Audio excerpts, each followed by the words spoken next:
യഹോവേ, നിന്റെ ന്യായപ്രമാണത്തിൽ നിന്ന് അത്ഭുതമുള്ള കാര്യങ്ങളെ കാണുവാൻ തക്കവണ്ണം എൻ്റെ ഹൃദയ കണ്ണുകളെ നീ പ്രകാശിപ്പിക്കണമേ. സങ്കീർത്തനം 4-ാം അധ്യായം. എൻ്റെ നീതിയായ ദൈവമേ, ഞാൻ വിളിക്കുമ്പോൾ ഉത്തരമരുളണമേ. ഞാൻ ഞെരുക്കത്തിലിരുന്നപ്പോൾ നീ എനിക്ക് വിശാലത വരുത്തി. എന്നോട് കൃപ തോന്നി എൻ്റെ പ്രാർത്ഥന കേൾക്കണമേ.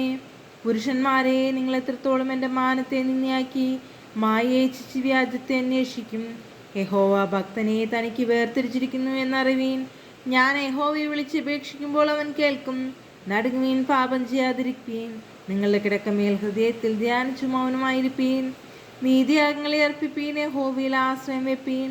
നമുക്കാർ നന്മ കാണിക്കുമെന്ന് പലരും പറയുന്നു. യഹോവേ, നിന്റെ മുഖപ്രകാശം ഞങ്ങളുടെ മേൽ ഉദിപ്പിക്കണമേ. ധാന്യവും വീഞ്ഞും വർദ്ധിച്ചപ്പോൾ അവർക്കുണ്ടായതിലും അധികം സന്തോഷം നീ എൻ്റെ ഹൃദയത്തിൽ നൽകിയിരിക്കുന്നു. ഞാൻ സമാധാനത്തോടെ കിടന്നുറങ്ങും. നീയല്ലോ യഹോവേ എന്നെ നിർഭയം വസിക്കുമാറാക്കുന്നത്. ദൈവമേ, സ്തുതിക്ക് യോഗ്യമാകുന്നു. ബാറയ്ക്കുമോർ.